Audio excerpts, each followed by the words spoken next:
যে প্রত্যেকটা ফ্যামিলির 2 জন 3 জন দেশের বাইরে থাকে। এরা যদি না থাকতো তাহলে কিন্তু দেউলিয়াই হইতো। সংস্কার আমাদের প্রয়োজন, যেহেতু এটি একটি চলমান প্রক্রিয়া, সেই রূপরেখাটা আগে ঘোষণা করতে হবে। দেখেন, সংস্কার একটা দীর্ঘমেয়াদী সময়। সংস্কার আপনি চাইলে দেশকে যে কোনো সময় 2 মাস 3 মাস 6 মাস 1 বছর 5 বছরে সংস্কার করা সম্ভব না। কারণ আর সংস্কার করার এখতিয়ারও বর্তমান গভর্নমেন্টের নেই। যখন আপনি মেজর সংস্কার করতে যাবেন, মনে করেন কনস্টিটিউশনাল রিফর্ম করা লাগবে, বিভিন্ন আপনার পার্লামেন্ট লাগবে, যেটা হবে আপনার সাস্টেনেবল যে সংস্কারটা হবে। তো সেক্ষেত্রে এই গভর্নমেন্টেরও এই এখতিয়ারটা নেই। তো সেক্ষেত্রে সংস্কারটা চলবে, সেটা আস্তে আস্তে চলবে, বাট এটার জন্য একটা গ্রহণযোগ্য নির্বাচনের মাধ্যমে যে গভর্নমেন্ট আসবে সেই গভর্নমেন্ট আস্তে আস্তে তারা দেশ পরিচালনা করবেন এবং ক্রমান্বয়ে তারা সংস্কার করবেন। বর্তমান সরকারকে আমি একটা কথা বলবো, যেটা তাদেরকে সাজেশন হবে, তারা যেই সংস্কারগুলা করার জন্য তাদের সংস্কার কমিশন যে সুপারিশগুলা দিয়েছে, সেই সুপারিশগুলোকে তারা যা কিছু বাস্তবায়ন করতে পারছে বা পেরেছে, বাকিগুলা তারা একটা রোডম্যাপ করে দিব। একটা নির্বাচনের মাধ্যমে যে গভর্নমেন্ট আসবে সেই গভর্নমেন্টকে দিয়ে দিবে এই রোডম্যাপটা, যে আপনারা এখন ক্ষমতায় আসছেন বা আপনারা ক্ষমতায় গেলে এই সংস্কারগুলো করবেন। এগুলো যদি আপনারা না করেন তখন আমরা আবার আপনাদের বিরুদ্ধে নামবো, মাঠে নামবো, আপনারা এই সংস্কারগুলো করতে বাধ্য হবেন। আমার মনে হয় এভাবে যদি করে তাহলে সংস্কারটাও সাস্টেনেবল হবে এবং দেশের যে ক্রাইসিস আছে সেটাও লাঘব হবে। আমি তো চাই কালকেই নির্বাচন হোক, কারণ দেশের যে অবস্থা, যে অর্থনৈতিক অবস্থা, দেখেন প্রিভিয়াসে আমরা দেখছি অমুক থেকে আপনার ইনভেস্টমেন্ট নিয়ে আসছে, এই থেকে নিয়ে আসছে আপনার রোহিঙ্গা চলে যাবে। এর মধ্যে আমরা দেখছি কি রোহিঙ্গা আরও 1,20,000 না 80,000 রোহিঙ্গা বাংলাদেশে ঢুকছে। এরপরে বাংলাদেশের অর্থনৈতিক অবস্থা খুবই করুণ অবস্থা। এই অবস্থায় যদি আমাকে মার্ক করতে বলেন যে বর্তমান সরকারকে আপনি কত দিবেন, আমি বর্তমান সরকারকে 10ও দিব না। কারণ বাংলাদেশের অর্থনৈতিক অবস্থা এত খারাপ। এটার মধ্যে সরকারের একটা খুব ভালো একটা আছে যে দেশটা দেউলিয়া হয়ে যায়।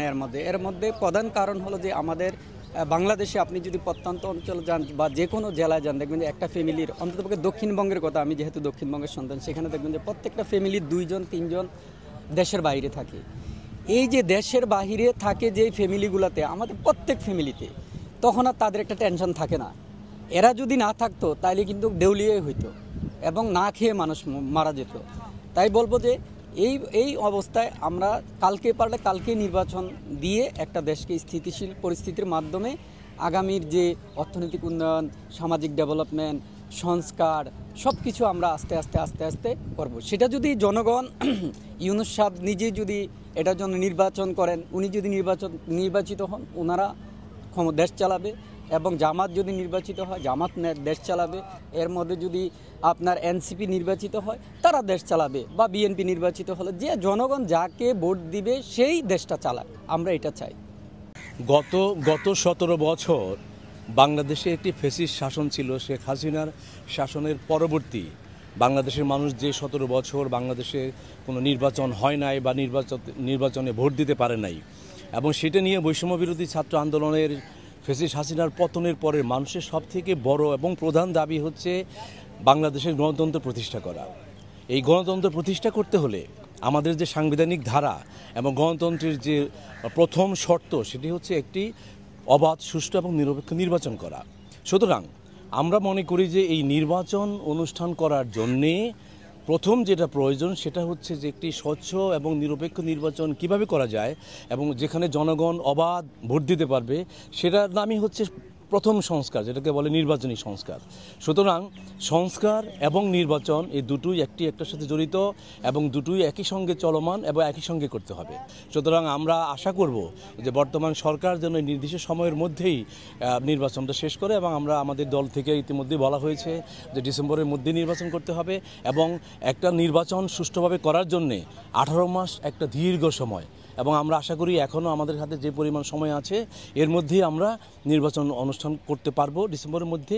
এবং সেটা করার জন্যে প্রয়োজনীয় প্রাথমিক যে ধরনের সংস্কার আমাদের প্রয়োজন, যেহেতু এটি একটি চলমান প্রক্রিয়া, সেই রূপরেখাটা আগেই ঘোষণা করতে হবে নির্বাচনের আগেই, এবং নির্বাচনে যারা জয়ী হবে তারা সবাই মিলে আমাদের যে সংসদ আছে সেই সংসদের মাননীয় সংসদ সদস্যরা সবাই মিলে আইন করে সেই সংস্কারগুলো একটার পর একটা কমপ্লিট করবে। সরকারের থেকে যদি কোনো রাজনৈতিক দল কেউ গঠন করা হয় সেটাকে বলা হয় কিংস পার্টি। এনসিপি তো আসলে তারা কিংস পার্টি কিনা সেটাও বলছে না, আবার আমাদের প্রধান উপদেষ্টা দেখলাম যে সে তাদের প্রতি সহানুভূতিশীল হয়ে বিভিন্ন কিছু বলছেন। দেখেন, একটি রাজনৈতিক দল জনগণের কাছে যেতে হবে, জনগণের ম্যান্ডেট নিতে হবে। জনগণের ম্যান্ডেট নেওয়ার জন্যে তাদের কথা, কর্ম এবং কাজের মধ্যেই সেই প্রমাণটা তাদেরকে রাখতে হবে।